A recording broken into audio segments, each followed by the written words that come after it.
Welcome to the Patriots Report, part of the Believe Network, presented by FanDuel. My name is Christopher Price, the Boston Globe and bostonglobe.com, joined as always by my podcast partner, two-time Super Bowl champion Chris Hogan. Chris, Patriots lose 35-31 to the Buffalo Bills. It was a surprising and shocking loss given what happened to this team in the first half. They were rolling. They were up 24-7 going into halftime. They looked very, very good. The hats and T-shirts were looming.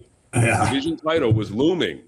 Gillette Stadium was rocking. It felt like the old days. There was a little bit of snow, a little bit of cold. People were losing their minds. And all of a sudden, Josh Allen steps into the phone booth and comes back out again and starts doing Josh Allen type of shit. Yep. What are some of your first impressions of this game and maybe what it means for this team going forward? Yeah, I mean, I think the game, I mean, certainly don't think that we envisioned us going up by, 3 scores in the first half. That probably wasn't part of the story that we were writing, but we did. But I think the game ultimately ended how we thought it was going to be. We said it was going to be a shootout. I think that I expected to get Buffalo's best shot. It's kind of seeing that this is, they're back up against the wall and they need to win football games. And listen, they came out, didn't play great, and New England was playing really good football. We, were able to put the ball in the end zone. We go up a couple scores, but second half is a new football game, right? And, sometimes it's hard to, in a game like that, right? And again, I'm not going to put any blame anywhere. It's tough, man. You go into a game like that, there's more on the line here. This is to win the AFC East. It's like, all right, what's the conversation like with Braves? What's the conversation like with Josh? Are we going to go conservative? Are we going to pedal to the metal? Like, how do the guys react? What's the feeling? And but like to be honest with you, I've been waiting for this moment, right?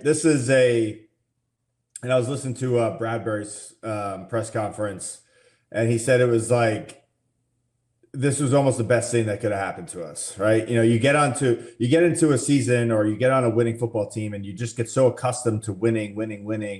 And, and he said there was no sense of, guys getting comfortable or, taking plays off or not going hard in practice. It wasn't anything like that, but I think that it just kind of resets things a little bit. And I think that there might be, like this week, I would look for them to have probably one of the better week of practices going into the next game. And I think that I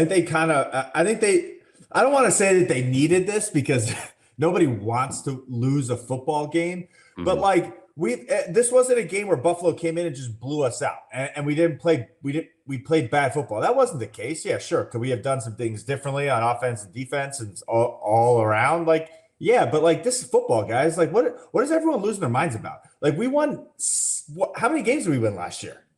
Right? It's like, and now all of a sudden, because we have a chance to go to the playoffs, it's like the expectations are like, oh, we got to win the Super Bowl. It's like, dude, you have a second-year quarterback. I'm going to call him a rookie for honestly, like this is his second year playing in the league underneath a much better team. You have a young defense, new head coach, there's so many things that we aren't talking about right now because we're in this point of the season where we do have a chance to do all of these things. Like, all right, like, hey, guess what? This is a learning experience for this entire team. We lost the football game. We couldn't get any stops on defense. We couldn't put the ball, I can't say we couldn't put the ball in the end zone. We scored 30 points. Like that's pretty good, right? But at the end of the day, we lost. Like, move on and let's learn from it, and then let's start playing. Like this was not a get into the playoff type situation, right?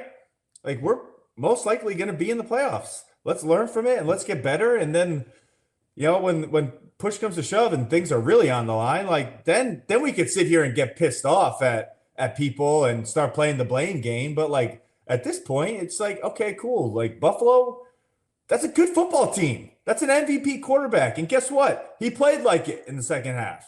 and you couldn't stop him, regardless of who he was throwing to. Like we had some guys that are banged up. Getting Milton back is going to be huge and to stop the run. But honestly, it is what it is. We were in the game all the way up until the last, honestly, the last drive. Like, you and I have been here, done that. Like we've talked about this, and we didn't get it done. Oh well, right? Like this is again a really good learning experience, I think, for Drake. I think for this offense, for this team, for Josh to kind of understand like how his offense is going to respond to these types of situations, and that's going to be talked about this week. And for Braves to talk to his defense about, hey, like, these are good learning experiences, right? Like we're going to play another mobile quarterback this week, right? That guy that can move around and run. Like, all right, let's use that to our advantage, and let's really like get better at these things and being able to stop like certain situations, and let's move on, man. Like I've already turned the page on this thing, like, and I'm looking forward to the last couple of games of this season, because this is where we can see how this team is going to, I think, play into meaningful football, and let's see how they respond. Let's see how this team responds.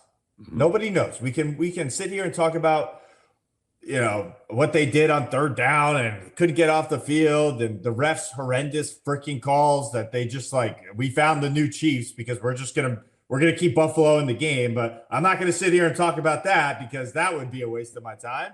But like, golly, it's like, it is what it is, man. Like, let's move on. Let's get better for the next coming week. We still have like 3 games that are gonna mean a lot for going into January, and then that's when the real football starts, and like everyone's got to be all hands on deck type situation, and we got to go. We got to get going. Sense of urgency's got to go up a little bit more, and let's see where it goes. You make a lot of really good points, and I want to kind of take them piece by piece, but I want to start here with my overall takeaway from this one is that they're not there yet. Mm-hmm. This team is just not there yet. And I think that kind of played out over the course of the second half when you had a team like Buffalo that's been in those types of situations before many times over the last few years, both in the regular season and the postseason. And the New England, as a team, there's some guys who played some playoff football there, but as a team, they just haven't been in those types of situations this year. And I think, again, my biggest takeaway is they're not there yet. They're not where they need to be yet. They're not where they want to be ultimately. Quite yet. The line from, and I said this yesterday to someone, the line from 4-13 to the Super Bowl is not a straight line. Mm-hmm. There's turns and unexpected detours and things along the way. And the best possible scenario, to echo your point, is that this team takes this as a teachable moment, as a learning experience, and uses it going forward to figure out when we are in a similar type of situation, a late season or postseason situation where their back's against the wall. What did we learn from this game that we could apply to this one moving forward? So I'm curious. I looked up when you were with New England, there weren't a whole lot of disappointing late season losses. Let's just call them. The one that stood out to me, and look, I understand it's different teams, different years, different situations, but was the Miami Miracle. When you guys went to Miami, not to bring up a horrible memory, but I'm curious how you guys responded in that moment and then moving forward out of that game as a team, because I think there's some lessons to be learned. That type of loss, a surprising, gutting, late season loss that makes people on the outside think, oh, they're done. They're over. They're not going to get past this. No one can get over a loss like this. And you guys ultimately went on to win the Super Bowl. Yeah. I'm not saying this New England team is going to go on and win the Super Bowl, but how did you guys respond in that moment?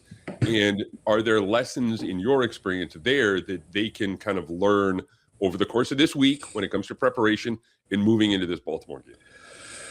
Yeah, I mean, listen, playing in Miami in December is like a freaking Twilight Zone,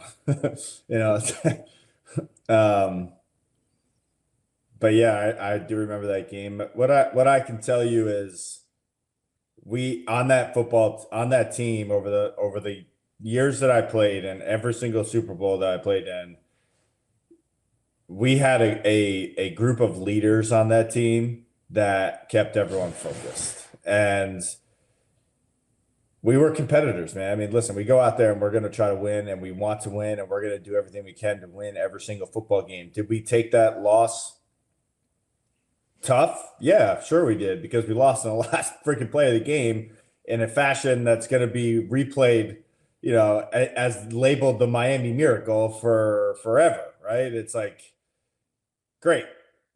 But did we dwell on this? No, we didn't, right? We had to listen to Bill and watch some bad ball film on Monday and kind of just take it on the chin, man. Like, it is what it is. We went down. Miami, we knew what type of situation it was. Bill talked about it all week going into Miami. It's going to be like their Super Bowl. They're not playing for the playoffs, this, that, and the other. We know that's going to be tough playing there, late in the season. It's going to be hot, all of those things, right? Everything is talked about. But when you get back on the plane, like, it's all right, let's take a moment. Let's watch the film. What did we do wrong? But inevitably, it's what do we need to do to get better so that this doesn't happen when we are playing in the playoffs and they're not, right? So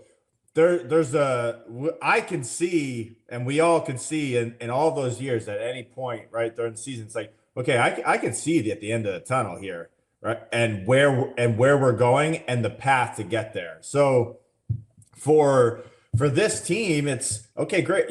Listen, we lost a football game. We have not lost a lot this year. We didn't play bad football. We got beat by a good football team. That's the other difference here. We got beat by a bad football team. They got beat by a good football team, right? But the path is still very much laid out. Who we're playing, where we're playing, no idea, right? There's going to be a lot of things that happen over the course of the next 3 weeks. I mean, I was looking at stuff on social media this morning of like all the different, circumstances of this, this team loses. Like, there could be a 6-way tie in the AFC if that doesn't matter, right? Because what have we talked about all year? This is about New England football, man. So get back to learn from this. There should be no there's no hitting a panic button. There's no oh my God, this is not the team that we thought. Like, yes, it is. Very, very much so is. You still have the same guys on offense, the same guys on defense. We need to get a couple guys back and healthier. And now you're going to go play into these next three games where we're going to use as just, a stepping stone to just continue to ramp up better football so that we're playing our best in January. And that's it, right? Take the criticism on yesterday. I'm assuming they watched film, right? Take the criticism to heart, right? Take the loss personally as a player and as a team that this team needs to do better. You come together as a team, you practice hard this week. You guys all have the same mentality and goal and know it. There is no blame to be put on one person or anybody really in this game. Like, we lost the football game and move on, right? Stay together, stay as a team, stay motivated, stay positive, and let's go into Baltimore and then the next couple of weeks, and then let's really, really ramp it up. Whoever we're going to be playing, wherever we're going to be playing, it does not matter. What impressed you the most about the Bills on Sunday? I'll offer my 2 cents here first. It's just their absolute resilience. That's amazing. Yeah, I mean, 24/7 down on the road in a really difficult environment, knowing full well what was on the line. They didn't panic. They didn't make any stupid moves. They came out. They played their game in the second half. They executed in all 3 phases. I don't think I've ever seen the Patriots dominated over 2 quarters in all 3 phases this year like the Bills were able to do, and they came out of it with a win.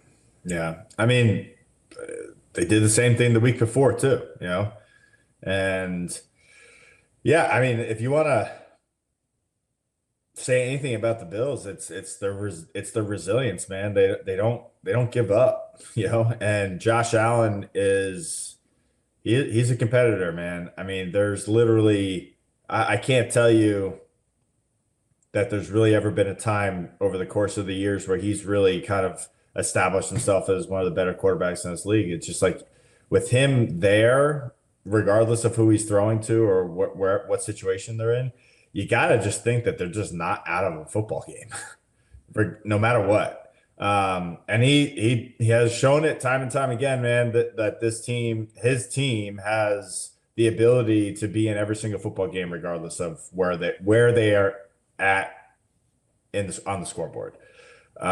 So, hats off to him, man. Hats off to the Bills. They again, like, their backs are against the wall, man, every single week. This is not a like, oh, it doesn't matter, whoever we're playing. No, they have to win.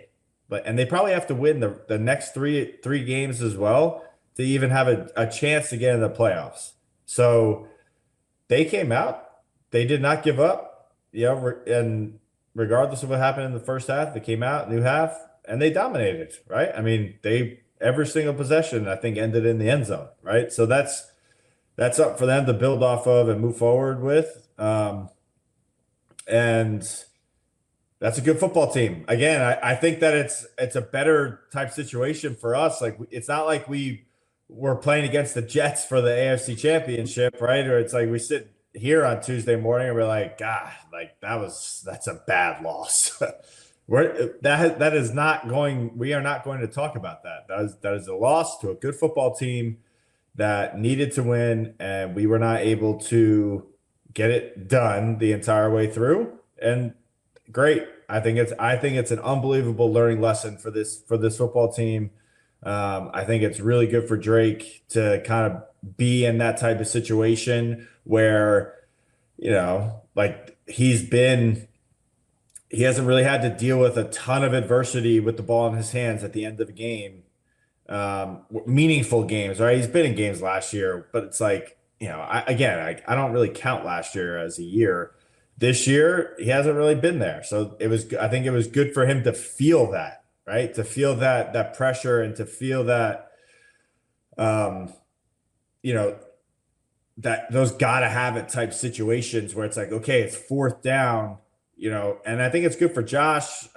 Honestly, all around, it's a good learning experience. And I hope that this team is able to kind of watch this film specifically in the fourth quarter of those drives that, we weren't able to get done. Like, what do we need to do better, right? What needs to happen? Offense, defense, it's all, we can all look at this and come away from it with a positive way of thinking, and then move on and just be better in the next type of situation that we find ourselves in when we're in a fourth quarter, need to get a stop, need to complete a third down or get a big play. And I think it was good all around. It sucks that we lost and we weren't able to pass out the hats and t-shirts. I was talking to my wife, is just like, wait, like what is a hat and t-shirt game? And I was like, babe, you went to a few of them. It's like, my son didn't really understand. It's like, really, it's like hat and like, I don't get it. Why do they call it a hat and t-shirt game? It's like, it's all right, man. You were there for a few of them too, but you were just crawling around on people. But people always say, it's like, well, you can go to Dick's and get the hats and t-shirts. What is it? Why is it these guys are millionaire athletes? What's so good? But it's like, it's not it's what it represents. I got them all. I have every single one of them. You still have them? Yes, I do. I have every single one of them. The one that you got in the locker room, you held on to it, and you still have it. Yep. That's pretty cool. Hats and t-shirts. I held on to those. Listen, you have 11 years of playing football. You got lots of memories and game balls and all, but those are special, man. Not every single player gets a chance to even play in a meaningful game like that. It's not a ring. It's not, shiny, but honestly, those are some of the best pieces from my playing days that I can look at and be like the Super Bowl kind of it kind of culminates, right? Everything where it's like, this is, you get this gigantic ring that you can never wear because it's too big, but and you can remember everything. But the AFC, the hat and the t-shirt, like, it still carries that same weight of like, this is what we did as a team to get to this point. We won a championship and we were able to go on and continue playing meaningful football into the playoffs. And so, yeah, I got the hats, I got the t-shirts, I got it all. It's a big week for the Bills. They go on the road. They beat the Patriots 35-31. Their primary tormentor over the last few years, Patrick Mahomes, is now out with a torn ACL. The rest, I know that no one is wishing that, but you look at Buffalo now and you see the guy that kept them out of the Super Bowl, or at least kept them out of, kept them away from putting out a some sort of deep January run. He's on the shelf the rest of the year. It certainly seems like, things are setting up nicely for Allen, for the Bills. According to our friends at FanDuel, the Patriots, I want to mention this, were a 1.5-point underdog, and the line was 49.5. So if you had the Bills in the over, you cashed in. I'm curious. I know that you have some roots in Buffalo. You have a very high level of affection for the folks in Buffalo. Does this clear the way for a potential Buffalo run if everybody stays healthy and Josh Allen keeps playing the way he's playing? Who knows, right? You just don't know what can happen in the NFL. But if I'm anyone in the AFC, and I draw Buffalo, that's not a game that I'm looking.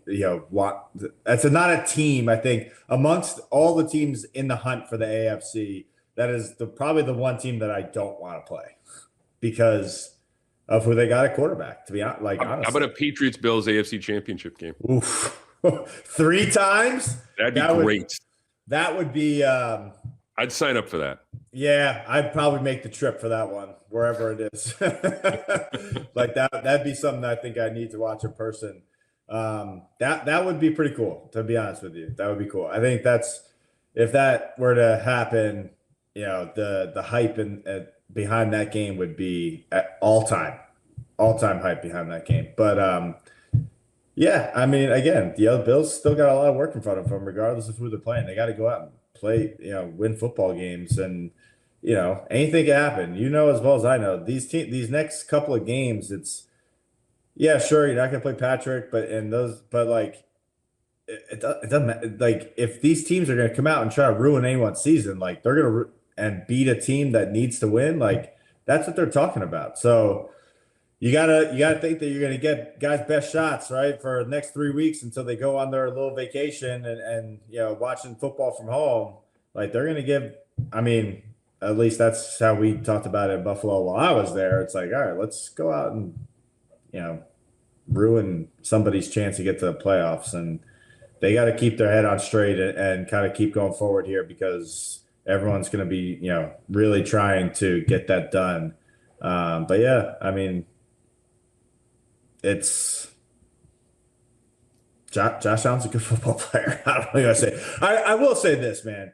The couple of we can talk about this for 30 seconds, but the refs need to get their head out of their ass. This is the play, the Carlton Davis play down the sideline, or no, it was was it Carlton Davis or there were 3 plays. There was one, the Mac Hollins, where there was no pass interference called. That looked a little dicey. Yeah, it looked dicey. Marcus Jones one. The Marcus Jones one. That's the one I think you're talking That's about. not a penalty. I mean, he honestly, I don't know if he could have played that any more perfectly. Not to mention, I think that he came down with the ball. Yeah. So it's and then the third and long, where I think it was Carlton Davis, or maybe it was Mark. No, it was. That was Carlton Davis, yeah. He didn't grab. Coleman slipped. He slipped out of his break. And it was the tiniest of you can't be making those types of calls in these types of games. Let these guys play. If it's one thing if he grabs up on the shoulder and he rips him down, and you see his shoulder get ripped back, and you'd be okay, cool. He really hindered him. But if you watch the play, the dude slipped coming out of his break, right? He got a little bit of a jersey tug, and the ball was not thrown. It was it's again, I don't want to be that guy where I'm if the refs lost us the game, because that's not the case. Listen, we lost the game, but those types of plays and these types of games, you can't, you gotta let these guys play a little bit. You can't be making ticky-tack calls that are down the field. But it's God, I mean, I know that we're all talking about gambling in sports right now. That's a hot topic. We might want to look at those refs' bank accounts and see who they had in the game. See, I'd be curious to get your opinion on this as a guy who played the game. One of the things that Carlton Davis talked about, I was at his locker after the game, talking to him about this. One of the things that he talked about was the fact that the flag was so late. It was. The flag was late. Is that that really seemed to kind of stick with him a little bit? What was your take on that and how everything played out? And were you ever cautious about late flags? That took maybe 5 seconds to come after a play. Yeah, I mean, listen. Sometimes it's if you had a video on the ref, maybe he was struggling to get it out of his pocket, and they're sitting there, they're watching the play. It was kind of a bang bang play at the end. It didn't happen early on in the play, but yeah, I mean, sometimes when you see those late flags, it's like, what are we really? Why are we throwing it? It should have been thrown right away, but it wasn't. But again, it's stuff that it's like control you can control, man. We can't control, never could, never will be able to when refs throw flags and when they don't, why they throw them and why they don't throw them. It's like, it's so subjective, and that's their job. It's not ours. We just have to learn how to deal with it. And I to be honest with you, I think it's another good learning experience for this team to kind of deal with something like that. We haven't really had to deal with this where we're trying to get off the field. We're doing everything we can to get off the field in the fourth quarter. Got to have it type situations, and we just kept kind of getting hit in the back with these flags, and yeah, it sucked, but also, all right, how did I react in this type of situation? What was the next play like? What was the play after? What was the rest of that drive? How did everyone kind of respond to it? I think that's probably worth talking about. I think it's probably worth watching. I think it's something that we can at least learn from, coming from, this is not going to be the last time that we see this. We go into the playoffs and you get a bad call. It's like, all right, let's just go next play mentality and, try to get off the field on the next drive or, whatever it is, or try to come up with a better play. So it's not like they were boneheaded, stupid plays, right? We can't sit here and say that. Like, I'd say that every single one of those plays, these guys played everything pretty perfectly. And that's tough to swallow sometimes as a player, but also it's part of the game. It is what it is. And it's like, all right, let's just move on and, make the next play. Yeah, as we're sitting here talking about this, I just realized something, that last week, Patriots Bills, they brought Lawyer Malloy back to ring the bell to kind of start things off during the day. As a guy who played for both the Patriots and the Bills, if it's an AFC Championship game between New England and Buffalo, I'll ring that bell like a freaking. Look who we got. We got a guy who played for both New England and Buffalo. I'll ring that. I'll break the damn bell. Hashtag bring back Hogan. Yeah. I love that. All right, let's spin this thing forward here. Ravens are 2.5-point favorites Sunday night against the Patriots. According to FanDuel, the over-under is 47.5. The Patriots can clinch a playoff spot with a win. I think the number one seed right now is probably out of reach, given the way Denver's playing and given their path the rest of the way. But the number two seed is still there in all that comes with that. One of the things about the Ravens that sticks out for me is I remember when we would ask Bill about the Steelers, and Bill would always have some variation of say, they do what they do. Yeah. They are consistent. They're the same team since they've been playing in leather helmets and dirt football fields. They've been running the same defense, the same style. The Ravens strike me as a, similar football team. Yeah. That they're always going to be smart, tough, fast, physical, that you're in for a full 60 minutes. What do you think? We're sitting here on Tuesday morning, but what do you think about this game, Patriots-Ravens, Sunday night in Buffalo? Yeah, man, I think you kind of laid it out there. I think this is a good football team. I think they got a good quarterback. I think that they, if anything, I think their defense is fast and physical. So I think that's going to be something that we kind of watch for. I want to see the Patriots just match the energy, the physicality, something that we've done really for this entire season. But I think that there's I think that there's like a little bit of like I don't know how to word this, but it's like I want this team to come out flying around this game, and almost stop. And I think that there's probably a little bit of like maybe like I don't. There's too much on the line. Like I'm gonna play a little bit tight. I'm not gonna. I don't want to mess up because we had a chance to go to the playoffs and nobody thought we were gonna like that. Like let it loose, man. Cut everything loose. Cut these guys loose. Let them play. Let them play fast. Let them play physical. Get to Lamar. Get him on the ground. Go right after him in the run game. Let these guys go. Let Drake go. Like don't. There should be no holding back in this game. I think this is a really good opportunity for this team to just move on from a loss from a good team, go play another good team, and just cut it loose, right? And show everyone where I think everyone knows how good of a football team this team is, and they've shown it time and time again. And yeah, it was not a great loss, and we weren't able to finish in the second half, but this is a good football team. So let's go. Like I would just say, let's go out and play like it. You're gonna have to deal with Lamar running around. You're gonna have to deal with, you got some familiar faces. Van Noy's still playing over there. His play last week was awesome. I mean, I don't know if you watched it. If you watched this, he's got his little podcast too, and I mean he's so funny, man. I love playing with Kyle. He's a good football player, but it's smart football player. But his little podcast where he's talking about the pick six and his what was like going through his head in the time is just hysterical to me. But like that's what you got to deal with. You got a bunch of smart football players that have been around, and they are going to come at you with everything that they got. And I think this is like the best. I think this is the best case scenario. I really do for this team. It's not like we're going here, we lose to Buffalo, and then we got to go play the Jets, where you really don't know what you're going to get from the Jets. Mm-hmm. Now we lose to Buffalo, and now we got to go play the Ravens. Another good team, another good football team that's capable of doing a lot of good things, that have been there, that are well coached.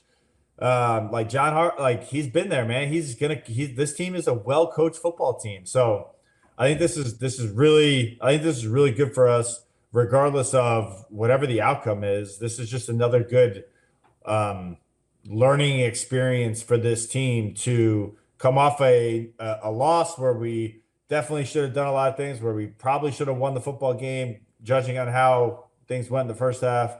But it's like, okay, like let's refocus here and then play Baltimore, and let's play the type of football that we're capable of playing, know how to play, we've been playing, clinch a playoff spot, and then go from there.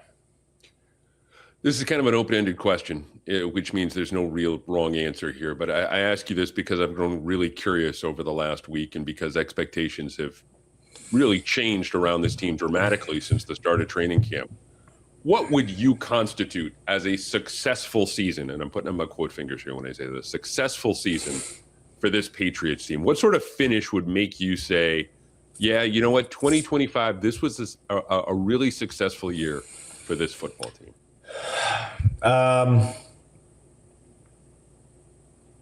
Well, I'll take the probably unpopular route and opinion, but this already is a successful season. It really is, regardless of whatever happens. I think that our expectations have changed over the course of the last 14 weeks. I think that we have gone from, wanting to just worry about winning football games and playing good football and continue the progression of this football team and under a new head coach and a young quarterback. And I think that we've done that. Yeah. And if we're gonna sit here next year and look back on 2025, and regardless of what happens, I think that I think that you and I will be very excited about the things that are going to be coming in 2026, because we've been able to do all of these things this year with little to no expectations of being the type of football team that this team has been able to become this year. And we've now put New England back on the map, right? Into a place where free agents are going to want to come play, to a place where they're going to believe in the head coach. They're going to believe in the offensive coordinator. more importantly, they just believe in the overall culture and what they're building in New England. So yeah, I mean, I think that this already is a successful season. Now, the other probably more popular opinion is if we don't make it to an AFC championship, this is a failed season. Like, I think that's nonsense. Like, there's no one in Boston. I don't care what you tell me. There's no one in Boston or anywhere across the country that thought that New England was going to be playing in that type of game this year. I don't care. I won't believe you. I don't care what you say. I don't care if you wrote it down on pen and paper and had a picture of that news of the day. Like, I think it's nonsense. It's AI created, right? It's just, if they get to an AFC championship, I think, again, that's also an unbelievably successful season. I just winning with a new coach, a new coordinator, a brand new team is very hard. It is not easy to do. It really is not. And honestly, if you want to give credit to anyone for the most credit, Mike Rael has just done an unbelievable job with this football team. He really has. From the start, when he first got the job to where he is now, this team believes in Mike. They believe in the things that he's preaching, and they want to play for him. And that is something that you just don't find across the league, right? There's always controversy in every single team. Like, the head coach is saying this and players are saying that. And, regardless, they could be a winning football team or not. Like, there's still this stuff up in the air, right? Like, maybe, I don't know, the Rams might be one of the only team that, they really love their head coach. Maybe in Kansas City too. And I would say the same in Buffalo, but it's very rare, right, for that to happen. Mike has really, he has just in a course of less than a year, he has turned this football program back into what we all want it to be. So yeah, I think this is a successful season already. I personally want to see them play into the playoffs and continue to be, keep going and get obviously into February. But honestly, Chris, if they don't, like, sure, will I be disappointed? But I'm not going to sit here and say this is a failed season. I can't. That's not. I know where this team was the last couple of years. You do too. And they've had to freaking claw and fight and teeth and nails and everything. They had to do a lot to get back to, a winning football program. And that is not easy to do. It is not. We see it across the league, right? You see all these teams that bring in new head coaches and new quarterbacks and trying to find the thing that works and sticks and is something that we can build off of. And it just doesn't happen overnight. And seemingly we did make it happen overnight, right? And obviously there's a lot that goes behind behind closed doors and stuff that we don't really know about between, and with Elliot too, man. I don't think we haven't really talked about Elliot enough either. Like, Elliot gets a lot of credit for this too. Elliot and Mike, like, we had no idea how the two of those guys were going to come and make this thing work, right? And they have, and maybe they hate each other behind closed doors. I don't know, but I can't imagine that they do. I got to imagine that they're pretty happy with what they've been doing, and that's a remedy for just successful seasons going forward. You got a GM that believes in your head coach, that wants to do the right thing by his guys. You got a head coach that likes the GM, that likes the decisions that are being made, that asks for his advice, and we're bringing in guys that want to play for the head coach, but also you got a GM that's going to pay guys, that wants to bring, talented guys into a team. Like, dude, like that's gold right there, man. Like, you can't ask for a better situation right now in New England. And obviously Robert Kraft is Robert Kraft. Like, I can't say enough of good things about him and the Kraft family of what they've kind of had to endure with, it was a roller coaster, man, for the Kraft family. And we're back into a place where we're top of the AFC, right? And top of the NFL. So yeah, I know this was a long-winded answer of a successful football season, but I could not be more proud of this team and how they've been able to come together and win football games and where they're at in this year. And obviously I want them keep playing football, into the playoffs and get to the Super Bowl. But we don't know what's going to happen. We just really don't, right? And we just have to continue worrying about New England football and playing into these games and put everything we have into it, and then be able to turn around in